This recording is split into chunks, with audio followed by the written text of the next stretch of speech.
Chapter 2. The Doll Collector. "Hypers!" George exclaimed, as she scrambled to her feet and rubbed her knee. "Where'd the cyclone come from?" Nancy brushed the dirt from her clothes and pointed down the path. Rose was precariously jerking to a halt on a bright red motorbike.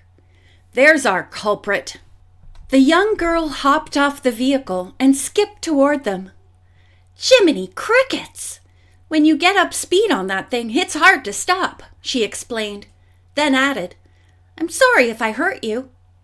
Nancy assured Rose that fortunately both she and her friend were all right, and introduced Rose to George. "Aren't you a little young to be riding around on a motorbike?" George asked. "Regular bikes are too slow," Rose declared. "I traded mine for this one, but it doesn't work right." "Does your grandmother approve of your having it?" Nancy asked. "Granny doesn't approve of anything I do," Rose pouted, then laughed. "She couldn't interfere in this deal. I traded my two-wheeler for this second-hand motorbike before she could say no." "Your name ought to be Wild Rose," said George, disgusted.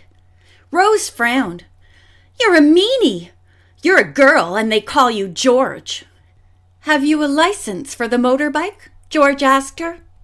Rose's face grew red. "No." "Then it's against the law to ride it." "I'll watch out for the police." Rose giggled. "Say, did you come to see Granny?" "Yes, she invited us to tea," Nancy replied. "Well, don't let her get you into her clutches. Not with all those funny dolls of hers," Rose warned. Before the girls could ask what she meant, Rose ran off to retrieve her motorbike. "You heard what she said?" George asked in a hushed tone. "Maybe we're heading straight for trouble." Nancy nodded, but did not offer to turn back. Always fascinated by an intimation of something unknown or mysterious, she had in the past become involved in many exciting adventures. Friends often declared that she was good at finding the key to a baffling enigma, partly because she was a chip off the old block, referring to her brilliant father. Nancy was quick to share the credit for her successes with her friends. Now, as she rang the bell of the Struthers residence, Nancy was glad that George was along. She could participate in what the young sleuth sensed was to be an unusual assignment. "How nice to see you again, Nancy," Mrs. Struthers greeted her as she opened the wide door. "And this must be the friend of whom you spoke. Come right in." Introductions were acknowledged, and the hostess led the girls into a tastefully decorated living room.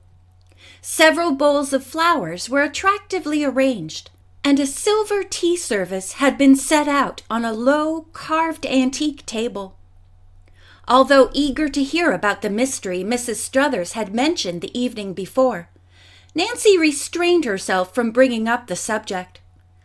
"We met your granddaughter outside," she said. "Rose mentioned something about your dolls. Do you have a collection?" "Does she?" cried Rose, who popped in the door. "Jiminy crickets! There are hundreds of dolls." "Rose, dear, don't shout so," Mrs. Struthers remonstrated quietly. She turned to Nancy and George and told them that collecting dolls had been her hobby for the past few years. She had acquired them from nearly every country in the world. "Perhaps you'd be interested in seeing them," she offered. "There's a great deal to be learned from dolls, even after we have given them up as playthings." "Why is that?" inquired George, who had seldom played with dolls. As Mrs. Struthers led the way down a long hall, she explained, "One can learn about people of long ago and about other countries from dolls." Nancy caught her breath as the woman pushed a door open. Straight ahead against one wall of a large room was a tremendous rosewood cabinet with glass windows. On the shelves was Mrs. Struthers' collection. "How lovely!" Nancy exclaimed. You must have some real treasures here." Mrs. Struthers reached into the cabinet and selected a little old lady dressed in a red cape and black silk bonnet. Over her arm was a tiny basket. "I have been fortunate in getting some unusual dolls," she told her guests. "This is one of the original peddler dolls made in London in the 19th century. Notice the contents of her basket." The girls were fascinated to see so many miniature objects, including musical instruments, ribbons, and lace. "Oh, look!" George marveled. "There are even little pots and pans." "Imagine making something like this," Nancy interjected. She reached into the basket and picked out a tiny set of knitting needles, holding a half-completed miniature sock. Just then, the girls' attention was diverted by the sound of a tinkling melody. Rose motioned toward a small table where a beautiful doll stood on the velvet-covered box from which the music was coming. "Watch!" she directed. The doll began to move her head from side to side in time with the music. To add to her charm, she brought up one hand to smell a wee bouquet of flowers she was holding, while with the other she demurely waved a tiny jeweled fan. "She's darling," Nancy said. Mrs. Struthers was delighted by her visitor's reaction, but suggested they return to the living room and have tea. "Not for me," Rose sang out and left them. "I'm afraid I have very little control over my lively granddaughter," the hostess lamented as she poured the tea. "Perhaps it's because she does not have the strong hand of a father. I feel I can tell you girls about this without fear of your violating my confidence," she went on.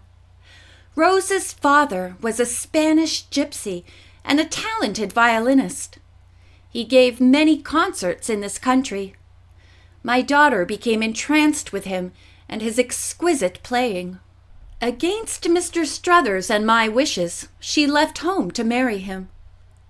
Nancy now understood the reason for the woman's tears at the recital. "It must have been a great shock to you," she said. Mrs. Struthers nodded. "We were very upset by my daughter's act and, I regret to say, rather harsh with her. She was banished from the family. When Rose was 8 years old, her father deserted them, and we pleaded with Enid to come home with her child." "Did they?" George asked eagerly. "Yes, but too late. My daughter was in poor health, and heartbroken besides. Within a few months she died. 3 months later, my dear husband passed away." "I'm so sorry," Nancy said sympathetically.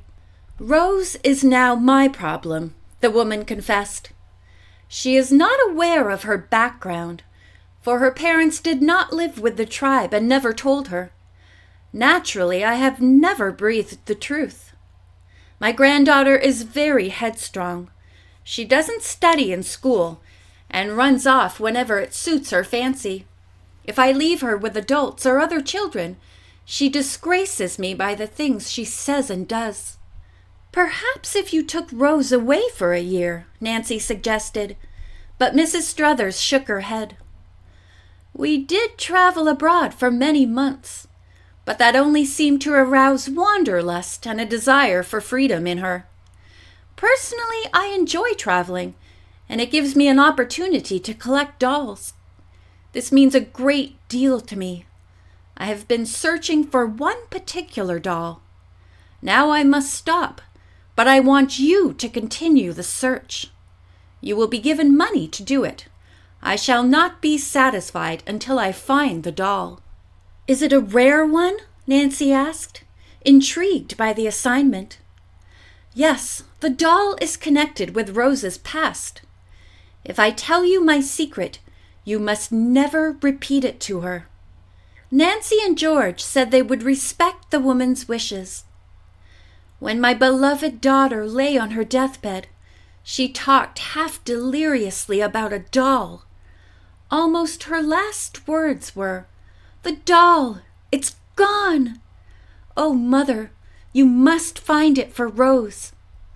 "What did she mean?" George asked. "I tried to find out, but Enid was too ill. I thought she said, 'Important, very important, clue.'" At this instant, a piercing shriek filled the air.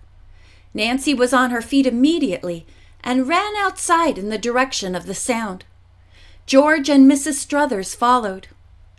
A car was driving away from the house with Rose half in, half out of one of the open back doors. She was struggling with a woman.